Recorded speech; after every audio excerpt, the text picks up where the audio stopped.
Today, my friends, I welcome you to one episode I have no name for. I do not know how to call it. It is not a review episode. It is not a news episode. It is something in the middle. Today, I am going to cover two main topics. Since Frontline final season was activated yesterday, I am receiving questions everywhere. Which tank should I choose as my first reward vehicle? Because people are able to choose their reward vehicles now. Should it be Char Futur 4? Should it be A Phase 1? Should it be Object 777? So in the second part of this episode, I am going to let you know what I think about every single reward vehicle, which vehicle am I going to pick first and why, and a couple words about every single reward vehicle, and I'm going to make my top 3 at least. But in the first part, ladies and gentlemen, let's watch one video together, and I'm going to pause just to focus on some of the statistics Wargaming has been actually gathering for years. We're going to look at some really interesting statistics about the years 2013 to 2014. And I would like to focus on one specific thing and why they still have not done anything about that. Most likely they are going to release new videos for like 2015, 2016, then 17, 18 and now 19 and 20. Most likely this is going to happen. But let's take a look at this, and I'm going to let you know what I mean by that. Okay, so let's go full screen. World of Tanks 10 years, 2013 and 2014. The EU office was born. I think this is the Harlem Shake. I kind of remember this as well. Like working hard, of course. Yes, working hard indeed. Well, you must have fun in the office as well. Like if you feel awesome in the office, if you feel comfortable, you feel like you would like to work over there and so on. Now let's talk about interesting statistics. Now it's time for some interesting stats from the boss, the top 5 most played tanks in 2013 and 2014. Most likely Russian, yes, and you can see KV-85, IS-3, KV-1 and M18 Hellcat and IS. Those were the most popular vehicles back in 2013. And by the way, these were not the graphics. Those screenshots have been taken from the current version. We didn't have HD vehicles back in 2013. So those were the most popular vehicles in 2014. Basically same vehicles, or exactly the same vehicles, because Soviet Russian line was the most popular and still is, I believe, the most popular. The most unlocked tanks by year were Vickers, okay, I guess because they introduced British tank destroyers back in 2013, I think so, and in 2014 A46T3, alright. What next do we have over here? Oh, those are the statistics I really enjoy. Like, those are the things we have no ways to track. Like, not a single third-party API, not a single third-party program is able to track something like this. In 2013, the number of times people failed to dodge a ram was 6.48 million times. 6.48 million tanks got rammed to death. In 2014, ladies and gentlemen, those rose to a whopping 19.4 million ram kills. And you can see the difference already, how much this game grew. Basically, we can say over 3 times. Or let's say 3 times the amount of ram kills. So that should mean 3 times the amount of players as well, right? Well, roughly, let's say. So it was growing fast. Back then. Now, 2013, most popular tanks by class. M18 Hellcat, understandable. GW Panther. Interesting that it is not a Soviet Russian artillery, but I guess GW Panther, yeah, was the best tier by tier back in the days. Maybe Renault Otsu, GH and KV-85. Well, those are low tier vehicles because so many people started grinding new tanks, but KV-85 is still ruling. That's impressive. M18 Hellcat, understandable. It was the Seal Clubber. It was the #1 Seal Clubbery tank back in the days. M18 Hellcat. Most popular tanks by class in 2014. M18 Hellcat still ruling, GW Panther, Panzer II-D, Panzer IV-H, and KV-85. KV-85 still in the picture. Jesus Christ. Most popular tanks or tank by nation in 2013. KV-85, hooray. Tiger II, King Tiger in America. M18 Hellcat. Like King Tiger, that's impressive. ELC AMX, oh yeah, I remember ELC AMX. Like there were at least 2 in every single battle. C-Type D34 because of the grinding reasons, most likely. Type 95 Chi-Ha and Churchill 1 as well in 2013. In 2014, more people were able to get higher tier vehicles, so KV-85 still. Tiger 1 this time. Like, I wonder why Tiger 2 was more popular in 2013. That's interesting. M18 Hellcat, once again AMX 5100, because it was, I think, the first auto-loading heavy tank in this game, right? Yeah, pretty sure. Like the lowest tier auto-loading heavy tank in tier 8. Type 58, Type 3 Chinu, and Cromwell. The most popular by nation. Number of people falling to their tomb. In 2013, it was how many people basically died from falling, like cliff diving, you know, jumping and simply crashing, let's put it that way. In 2013, it was 2.38 million people. And in 2014, you can see 6.30, let's say 5 million people, players failed to deploy parachute. Like, those are the statistics I really enjoy. Like, you know, it's like nothing you can use to improve your gameplay. It's just here for fun. I like that. Okay, let's pause right over here because this is the main reason I wanted to cover this video in today's episode. In the first place, this is the main statistic. So apparently it seems like they have been tracking a statistic, data about drowning vehicles ever since 2013 to 2014 at least, maybe even earlier than that. And the fact that they still haven't applied any penalties to something like this is slightly weird, infuriating. I know that here are accidental drownings as well. It happens, you know, accidentally drowning. Sometimes like enemy team is pushing you in and so on. You drown because of that. But then enemy tank actually gets credited to kill, so it doesn't count. But you track this type of statistic and there are no penalties. Not even 5 times the repair cost, or let's make it at least 10 times the repair cost. Maybe then they think twice whether they should actually fight the battle to the end or let's go drown right away. Because it really sucks when they have been shiting on us from the sky on the top of our vehicles 10 minutes straight, and when it is their turn to take the beating, they go into the water and they drown themselves without any penalty whatsoever. Just let's go down in the sissiest, in the pussiest mode possible. And no penalty for that. Not even increased repair cost. 5 times repair cost, 10 times repair cost. Make it happen. Yes, as I said, here are accidental drownings. But then the 10-time repair cost should maybe teach you to pay more attention to driving. Because if you drown by an accident, it was your mistake anyway. But the main issue over here are artillery players. Now, as you can see, they are tracking it very precisely. Maybe a favorite one. For those of you who like to swim, in 2013, 575,237. They know exactly how many artillery tanks failed to float. Yes, let's say a couple of them were accidents. But do you really think 575,000 artillery players somehow magically found their keyboards at the end of the battle and drove into the water by an accident? I don't think so. And look at this.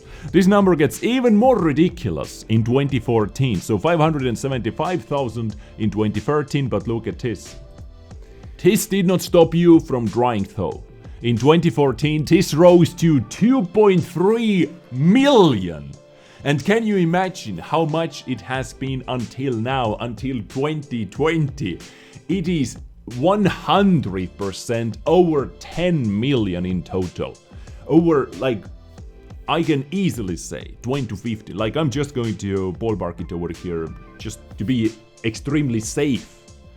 Over 10 million artillery players, SPG players, have drowned themselves on purpose and still no penalty.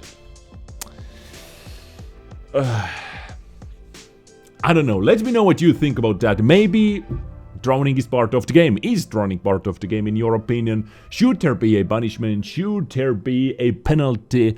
Increased repair cost? Like, if you have any other penalty ideas, please let me know in the comments down below. But this is the main statistic I wanted to show you, I wanted to cover, because they're actually tracking that vehicle class by vehicle class as well.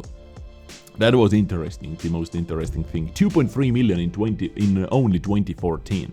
It was almost like 5 times more artillery players drowned themselves. Here are some memorable moments from 2013, 2014. Yeah, that was a big year for World of Tanks. Overall, finals, like esport, something like that. Tankfest, Forsborn, yes, super big, now annual thing. Tankfest definitely, Gamescom, big game events, Wargaming, like massive booths, I don't know how to say that, at every single big event, because they have money, so better, yeah, let's flex a bit. Who remembers this OP legend? Waffentrager E100 was removed, definitely this guy. Holiday greeting from across the continent. I think we did some as well, actually. The Challenger climbs into tanks again, yeah, even inside the tanks. And stuff like that. Was full of awesome events.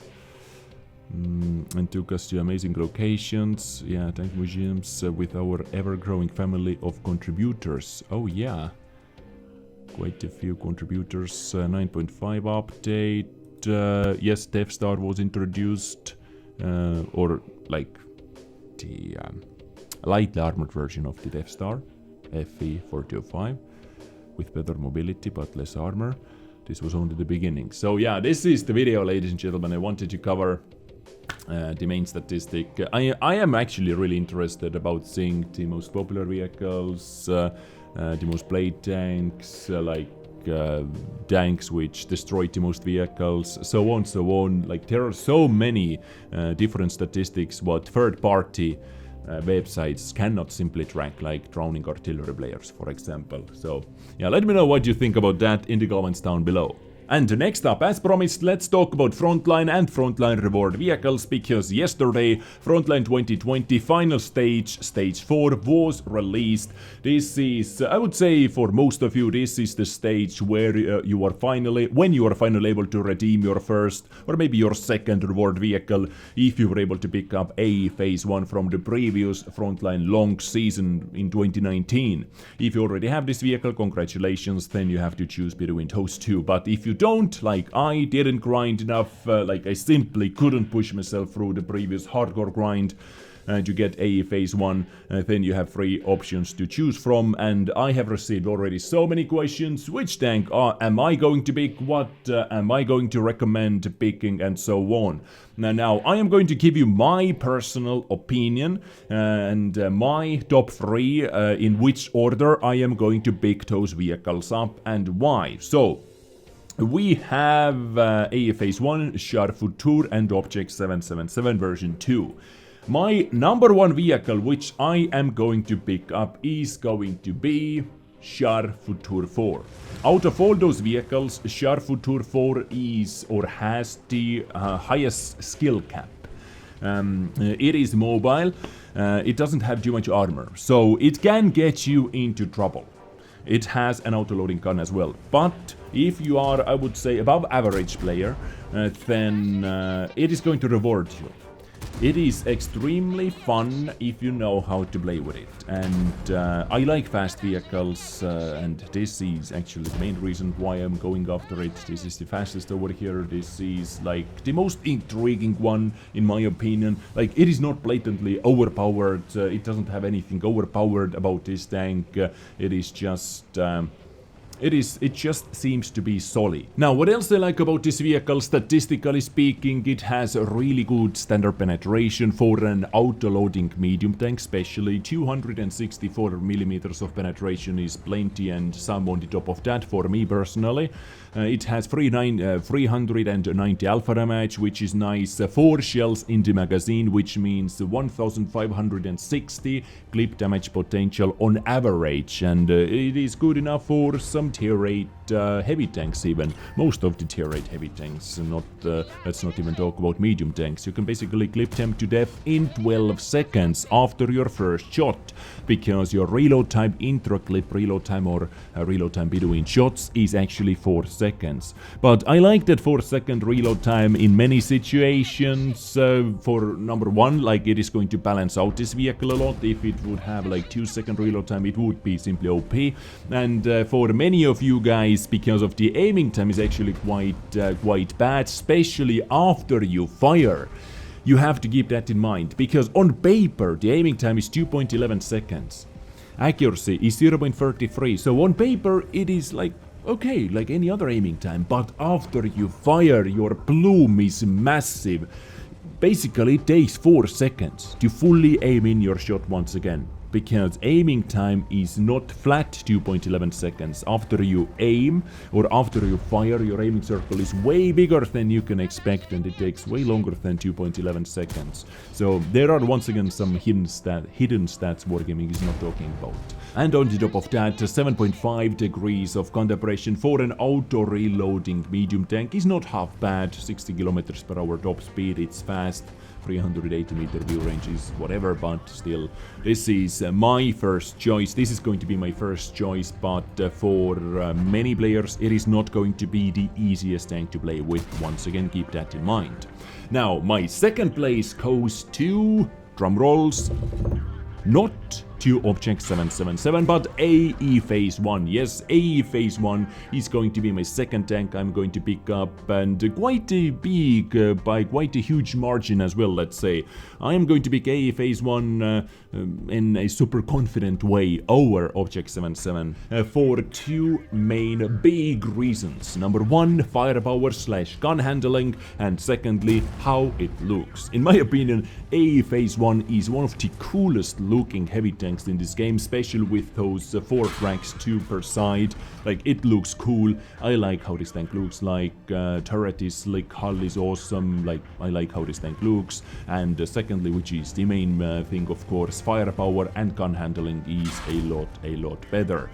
Starting with DPM, it has close to 300 extra DPM, having the same penetration but slightly less alpha damage, 400 instead of 440. But as I said, DPM is almost 1 shot better, because rate of fire, reload time is going to be faster, 10.55 seconds compared to the 13.33 seconds, aiming time 2.4 seconds compared to the 2.78, accuracy 0.36 compared to the 0.40, once again better. It has better moving accuracy, dispersion, traverse, like all the other accuracy stats are better, gun depression -10 degrees instead of -6 degrees. Top speed is actually lower, 35 compared to the 40, reverse speed as well, 12 compared to the 15, but it doesn't matter, like, it really doesn't matter. Power to weight ratio is better. And the range resistance numbers are better as well than on 777. Now, hull down, this tank is really strong. Yeah, arguably you can say that Object 777 is better armor-wise, but how often can you use your armor to the max anyway? Armor in nowadays world of tanks is not that huge of a meta thing anymore. It has extra view range as well, 10 meters extra view range over Object 777. So this is going to be my top 3 tanks, or the order I am going to redeem my reward vehicles. I am on track to get my first vehicle, which is going to be Char Futur 4 fairly soon, hopefully like 2 more days, because I'm not going to hardcore grind the entire event. I'm going to play like a couple battles every single day, we'll see. But definitely going to get my first prize, and it is going to be Char Futur, and I simply cannot wait. I cannot wait when the Steel Hunter mode starts, and I'm going to grind the living hell out of that. Going to get all the points, and will redeem AE phase 1 after that. Anyway, this is my top 3, or my number 1, number 2, and my number 3 pick. I'm going to do most likely Object 777 has to wait for another event to be in my garage. We'll see. Keep in mind, this was my opinion about those vehicles, based on my experience with those tanks, based on my gaming background, my play style and everything. It is my opinion. Hopefully it was helpful. This is what I can do over here. I hope you appreciate that. Anyway, ladies and gentlemen, this was my today's episode. I covered 2 really interesting topics actually, so let me know what you think about the first topics, about drowning, penalties, stuff like that, and about this one. Which tanks do you already have? Which tank is going to be your first pick? Let me know in the comments down below. Subscribe for more action. Let's hit the 200,000 subscribers. And I catch you next time with something else. Beautiful people, I am done. Stay awesome, take care, and bye.